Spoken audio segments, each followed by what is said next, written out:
नमस्ते विद्यार्थी मित्रांनो, मी निखिल चित्रवार स्पेक्ट्रम अकॅडमीच्या या YouTube प्लॅटफॉर्मवरती आपल्या सगळ्यांचं मनापासून स्वागत करतो. मित्रांनो, स्पेक्ट्रम अकॅडमी नेहमीच विद्यार्थ्यांच्या हितासाठी आणि विद्यार्थ्यांच्या करिअरच्या दृष्टिकोनातून ज्या महत्त्वाच्या गोष्टी आहेत, राईट, आणि ज्या अपडेटेड न्यूज आहेत, जसं की महत्त्वाच्या वॅकन्सीज आपल्या समोर नेहमीच घेऊन येत असते. तर मित्रांनो, आज देखील आपण अशाच एका मोठ्या वॅकन्सीची या व्हिडिओमध्ये चर्चा करणार आहोत. तर नक्कीच मित्रांनो, व्हिडिओ शेवटपर्यंत बघा. तर मित्रांनो, IBPS PO म्हणजेच प्रोबेशनरी ऑफिसर, तर बँकिंग क्षेत्रामध्ये खूप मोठी बंपर वॅकन्सी आलेली आहे मित्रांनो. तर त्याचा तुम्ही नक्कीच सर्वांनी फायदा घ्या. तर यासाठी कोण कोण एलिजिबल आहे, कोण कोण फॉर्म भरू शकतं, याचा एक्झाम पॅटर्न काय असणार आहे, परीक्षा कधी होईल, कोणत्या फॉर्मॅटमध्ये होईल, कोण कोण फॉर्म भरू शकतं, या सगळ्या गोष्टींची चर्चा आपण आजच्या व्हिडिओमध्ये पाहणार आहोत मित्रांनो. तर नक्कीच व्हिडिओ शेवटपर्यंत बघा. तर चला तर मित्रांनो, वॅकन्सी बघून घेऊया आपण. तर बघा, IBPS म्हणजेच institute of banking personal selection, याच्या ज्या PO वॅकन्सीज आहेत, राईट, त्याला म्हणतो आपण प्रोबेशनरी ऑफिसर, या पदाच्या सर्व बँकेच्या एकत्रित वॅकन्सी अशा आलेल्या आहेत. तर खूप मोठी आणि बंपर वॅकन्सी मित्रांनो. तर जास्त वेळ वाया न घालवता आपण डायरेक्टली नोटिफिकेशनला सुरुवात करूया. तर बघा मित्रांनो, फॉर वॅकन्सीज 2025 आणि 26, म्हणजे बघा या करंट इयर साठी या वॅकन्सीज आलेल्या आहेत. तर नक्की सर्वांनी याचा फॉर्म भरून घ्या मित्रांनो. याची जी वेबसाईट आहे मित्रांनो, ती www.ibps.in या वेबसाईट वरती तुम्हाला ऑथराइज्ड नोटिफिकेशन डाउनलोड करून मिळेल. तसेच या व्हिडिओच्या डिस्क्रिप्शन लिंक मध्ये पण तुम्हाला हे नोटिफिकेशन मिळेल. तर मित्रांनो, नक्की तुम्ही त्याचा फायदा घ्या मित्रांनो. तर बघा मित्रांनो, याची जी ऑनलाईन रजिस्ट्रेशन आहे, फॉर्म फिलिंगची जी प्रोसेस आहे मित्रांनो, ती 1 ऑगस्ट ते 21 ऑगस्ट या कालावधीमध्ये असणार आहे मित्रांनो. तर बघा मित्रांनो, 1 ऑगस्ट म्हणजे याची फॉर्म फिलिंग प्रोसेस सुरू झाली आहे. तर मी नक्कीच रिकमेंड करेन मित्रांनो, जास्त वेळ न लावता, लास्ट डेटची वाट न बघता तुम्ही नक्कीच लवकरात लवकर फॉर्म भरून घेणे मित्रांनो. शेवटच्या दिवशी सर्व्हर हँग होऊ शकतं, नेटवर्कचा इश्यू असू शकतो. त्यामुळे शक्यतो 15-16 तारखेपर्यंत तुम्ही नक्कीच फॉर्म भरला पाहिजे. ठीक आहे. तर बघा मित्रांनो, याची payment of fees, application fees 1/8 ते 21/8 सेम डेट दिलेली आपल्याला. तर बघा मित्रांनो, ऑनलाईन जी एक्झामिनेशन आहे, प्रिलिमिनरी स्टेज, पहिली स्टेज, याची ऑक्टोबर 2024 ही डेट दिलेली. म्हणजे बघा मित्रांनो, ऑगस्ट, सप्टेंबर आणि ऑक्टोबर तुमच्या हातामध्ये जवळपास 3 महिने आहेत. आणि 3 महिने हा खूप इनफ सफिशियंट टाइम आहे प्री एक्झामिनेशन क्लिअर करण्यासाठी. त्यासाठी तुम्हाला फक्त डेडिकेशन द्यावं लागेल, डेडिकेटिव्हली स्टडी करावा लागेल. त्यासाठी पण आपण एक वेगळा व्हिडिओ घेऊन येणार आहोत की कशा प्रकारे तयारी केली पाहिजे. तर बघा मित्रांनो, ऑनलाईन एक्झामिनेशनची मेन्स जे लोक प्री क्लिअर करतील, जे स्टुडंट्स प्री क्लिअर करतील, त्यांची मेन्स लगेच नोव्हेंबर मध्ये होईल. त्याचबरोबर तुमचा जो इंटरव्ह्यू आहे, या पदासाठी इंटरव्ह्यू देखील आहे. 3 फेज एक्झाम आहे, प्री एक्झामिनेशन, मेन्स एक्झामिनेशन आणि इंटरव्ह्यू. त्याची आपण पुढे माहिती घेणारच आहोत मित्रांनो. तर त्याचा जो इंटरव्ह्यू आहे मित्रांनो, तो जानेवारी आणि फेब्रुवारी 2025. आणि तुमची जॉईनिंग डायरेक्टली दिली बघा मित्रांनो, प्रोव्हिजनल अलॉटमेंट एप्रिल 2025. म्हणजे थोडक्यात बघा मित्रांनो, IBPS अशी एकमेव बॉडी आहे जी विदिन अ इयर तुम्हाला जॉईनिंग देते. तर बघा, आता ऑगस्ट महिना सुरू आहे, ऑगस्ट महिन्यामध्ये हे नोटिफिकेशन आलेलं आहे, परंतु पुढच्या वर्षी एप्रिल पर्यंत तुमची जॉईनिंग आलेली असणार आहे. विदिन अ इयर तुम्हाला गव्हर्नमेंट जॉब मिळालेला असणार आहे. अशी एकमेव IBPS बॉडी आहे मित्रांनो. ठीक आहे. तर बघूया पुढे अजून माहिती घेऊया आपण मित्रांनो. तर याच्यामध्ये पार्टिसिपेटिंग बँक जे आहेत, कोणत्या कोणत्या बँक्स याच्यामध्ये पार्टिसिपेट आहेत. तर बघा मित्रांनो, बँक ऑफ बडोदा आहे, कॅनरा बँक आहे, ठीक आहे, त्यानंतर इंडियन ओव्हरसीज बँक आहे, युको बँक आहे, bank of India, central bank of India, Punjab national bank, PNB म्हणतो आपण त्याला, युनियन बँक ऑफ इंडिया आहे, बँक ऑफ महाराष्ट्र आहे, इंडियन बँक आहे आणि पंजाब अँड सिंध बँक आहे. तर खूप चांगल्या नॅशनल दर्जाच्या या बँक आहेत मित्रांनो. तर नक्की तुम्ही याचा फायदा घ्या. ठीक आहे. तर आता बघूया की कोण कोण याला एलिजिबल आहे, कोण कोण या वॅकन्सीचा फायदा घेऊ शकतं, कोण कोण फॉर्म भरू शकतं. तर सगळ्यात आधी तर इंडियन नॅशनॅलिटी, जवळपास आपण सगळे इंडियन आहोत. ठीक आहे. We are proud to be Indian. ठीक आहे. नेक्स्ट एज बघूया, कमीत कमी 20 वर्ष. काय पाहिजे मित्रांनो, इथं खूप महत्वाचं आहे. ठीक आहे.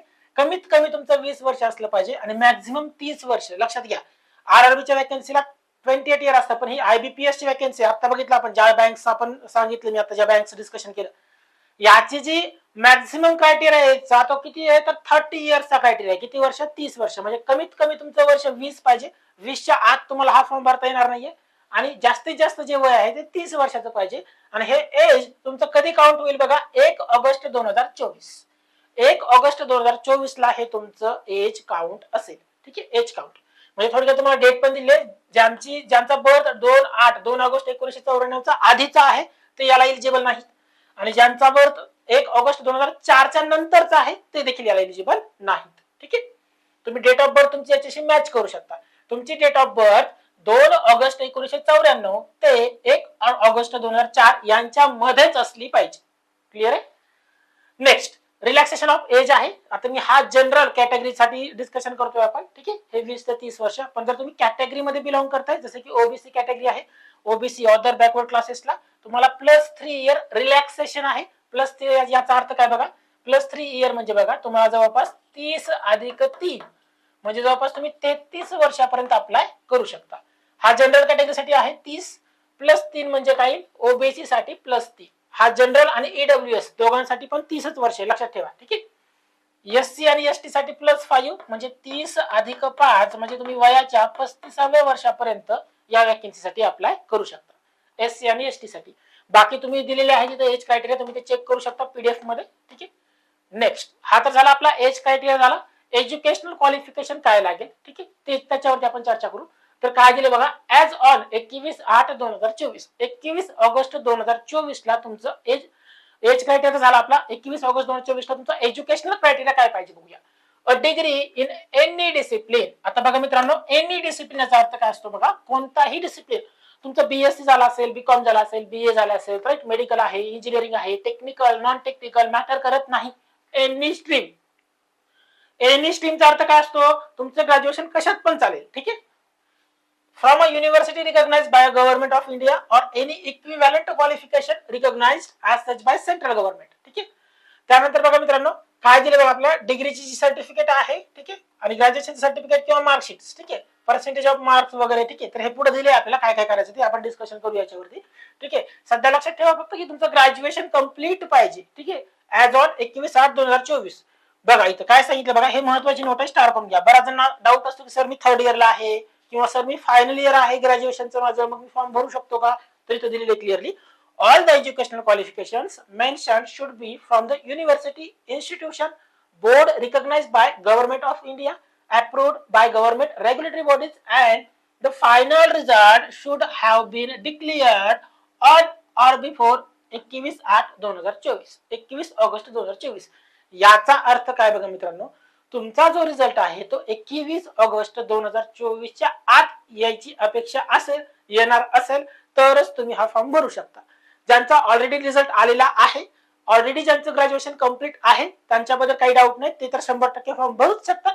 परंतु जे ऑनगोईंग आहेत, जे 3rd इयरला आहेत, फायनल इयरला आहेत, परंतु त्यांचा अजून रिझल्ट आलेला नाहीये, परंतु या महिन्यामध्ये त्यांचा रिझल्ट येण्याची शक्यता आहे, पण तो 21 तारखेच्या आत आला पाहिजे तरच तुम्ही हा फॉर्म भरू शकता. क्लिअर आहे. Proper document from board university for having declared the result on or before has to be submitted at the time of interview. ठीक आहे. आता फॉर्म मध्ये जरी तुम्ही डिटेल नाही टाकली तरी पण तुमचा जो रिझल्टची कॉपी आहे तुम्हाला इंटरव्ह्यूच्या वेळेस तुम्हाला लागेल. ठीक आहे. चला, आय होप सो क्लिअर झाला असेल. जे आयपीआर आहेत त्यांचा पण डाऊट क्लिअर झाला असेल तर आयपीआर चालेल का, चालेल, परंतु तुमचा रिझल्ट कधी आला पाहिजे, 21 ऑगस्ट 2024च्या पूर्वी आला पाहिजे ऍट एनी कॉस्ट. राईट. एखाद्याने आपण आता फॉर्म भरलाय आणि त्यांचा रिझल्ट लागला कधी, पुढच्या महिन्यामध्ये, सप्टेंबरमध्ये, ऑक्टोबरमध्ये, तर ते इलिजिबल नसणार आहे. तुमचं सिलेक्शन जरी झालं तरी डॉक्युमेंट व्हेरिफिकेशन मधून तुम्ही बाहेर पडणार. ठीक आहे. नेक्स्ट याची फीस आहे तर बघा मित्रांनो, 175 रुपये आहे एससी एसटी कॅटेगरीसाठी आणि रुपये 850 आहेत including of GST for all others, म्हणजे जवळपास 850 रुपये तुम्हाला चार्ज पडेल. बँक ट्रान्झॅक्शन चार्जेस वगैरे त्याच्यामध्ये थोडंसं ऍडिशनल होऊ शकतं. ठीक आहे. राऊंड फिगर 800 ते 900 मध्ये तुमचा फॉर्मची फीस आहे. ठीक आहे. तर फॉर्मची फीस समजलं आपल्याला. आता बघूया एक्झाम किती स्टेज मध्ये होणार आहे. राईट. आपण बोलत आहोत फक्त प्रोबेशनरी ऑफिसर या पदासाठी, पीओ या पदासाठी. ठीक आहे. बाकी पदासाठी आपण सेपरेट व्हिडिओ घेऊन येऊया. तर बघा मित्रांनो, पहिल्यांदा तुमची असणार आहे प्रिलिमिनरी एक्झामिनेशन. राईट. ही जी एक्झाम आहे मित्रांनो ती फक्त एक स्क्रुनिटी प्रोसेस असते. राईट. त्याला म्हणतो आपण इलिमिनेशन राऊंड. इथे फक्त मुलं कमी करायचे असतात. इथले जे मार्क्स आहेत ते तुमच्या फायनल सिलेक्शनसाठी कन्सिडर करत नाहीत. तर बघूया मित्रांनो, प्रिलिमिनरी एक्झामिनेशन याच्यामध्ये तुम्हाला 3 सब्जेक्ट असतील. एक असणार आहे इंग्लिश लँग्वेज, त्याचे 30 क्वेश्चन असतील 30 मार्कांसाठी. मीडियम ऑफ एक्झाम इंग्लिश असणार आहे आणि सेक्शनल टाइम असणार आहे 20 मिनिटाचा. ठीक आहे. त्यानंतर आहे तुमचं maths quantitative aptitude, again 35 question असणार आहेत 35 मार्कांसाठी. मीडियम इंग्लिश अँड हिंदी दिलेलं आहे. ठीक आहे. आणि 20 मिनिट्सचा तुमचा सेक्शनल टाइम. अगेन रिझनिंग पण सब्जेक्ट असणार आहे तुम्हाला 35 क्वेश्चन 35 मार्कांसाठी आणि 20 मिनिटाचा सेक्शनल टाइम. तर बघा मित्रांनो, इथे एक क्वेश्चन 1 मार्कासाठी असणार आहे. ठीक आहे. निगेटिव्ह मार्किंग आहे का, तर आहे. 1/4 निगेटिव्ह मार्किंग दिलेली आहे. राईट. प्रत्येक 4 चुकीच्या उत्तरामागं एक बरोबर उत्तराचा मार्क कट होईल किंवा 0.25 निगेटिव्ह मार्किंग म्हणतो आपण त्याला. 1/4 निगेटिव्ह मार्किंग असणार आहे. त्यामुळे व्यवस्थित पेपर सोडवायचा आहे. तर बघा इथं सेक्शनल टाइम दिलेला आहे 20-20 मिनिटाचा. म्हणजे पहिल्या 20 मिनिटांमध्ये तुम्हाला फक्त इंग्लिशचाच पेपर दिसेल आणि तोच सोडवायचा आहे. राईट. तिथे तुम्हाला मॅथचा क्वेश्चन पेपर दिसणार नाही, रिझनिंगचा क्वेश्चन पेपर दिसणार नाही. तुम्हाला फक्त आणि फक्त इंग्लिशचाच पेपर दिसेल. ठीक आहे. परंतु जसा 21वा मिनिट होईल तसा इंग्लिशचा पेपर गायब होऊन जाईल आणि लगेचच तुमचा पुढे डिस्प्ले होईल मॅथचा पेपर, जो सेक्शन असेल तो. पुढच्या 20 मिनिटांनंतर तिसरा सेक्शन. म्हणजे तुम्हाला त्या 20 मिनिटांमध्ये फक्त तोच एक सेक्शन सोडवावा लागेल. बाकी सेक्शन तुम्हाला सोडवता येणार नाही.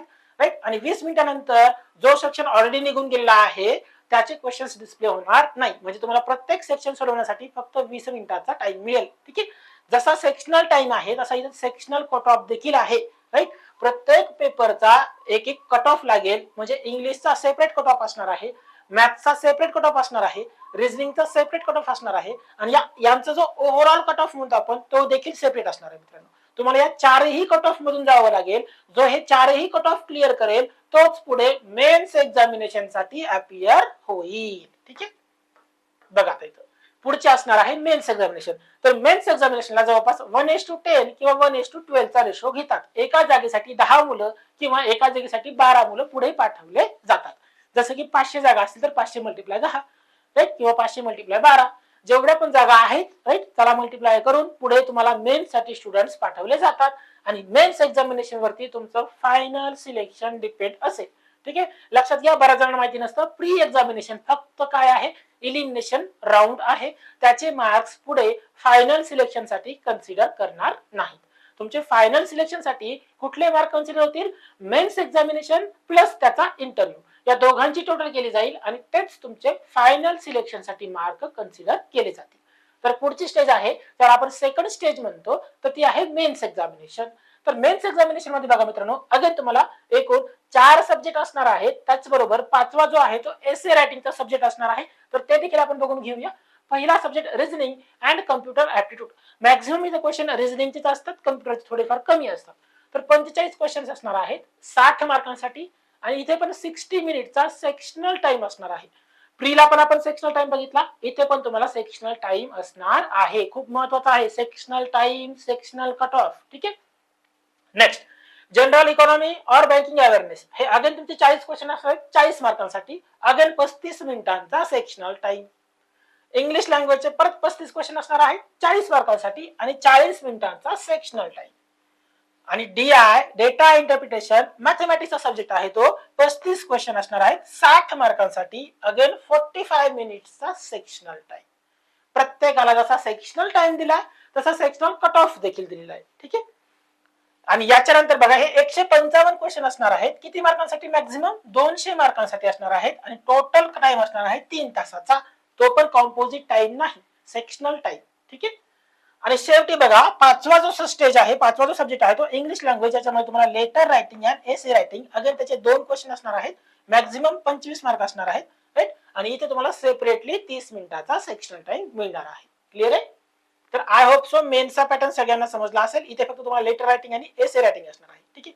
तर यस, इथं पण पेनल्टी आहे. ठीक आहे. लक्षात घ्या, इथं पण दिलेली बघा आपल्याला, penalty for wrong answers. There will be penalty for wrong answers marked in the objective test for each question for which a wrong answer has been given by the candidate. 1/4 or 0.25 of the marks assigned to that question will be deducted as a penalty to arrive at corrected score. म्हणजे थोडक्यात काय, तुमचा एक जरी question चुकला तरी तुमचे 0.25% mark cut होणार आहे किंवा त्याला आपण 1/4 मार्क असं म्हणतो. ठीक आहे. क्लिअर आहे. त्यामुळे खूप महत्वाचं आहे. आणि जर तुम्ही बघा क्वेश्चन सोडवला नाही, लिहिलेलं if no answer is marked by the candidate there will be no penalty for that question. जर तुम्ही क्वेश्चनचा आन्सर सोडवलं नाही तर तुमचे मार्क्स डिडक्ट केले जाणार नाही. मार्क्स कधी डिडक्ट होतील, जर तुम्ही क्वेश्चन सोडवला आहे आणि तो क्वेश्चन चुकला आहे तरच तुमचे मार्क्स डिडक्ट होतील. जर क्वेश्चनच नाही सोडवला तर तुमचे मार्क्स डिडक्ट होणार नाही. ठीक आहे.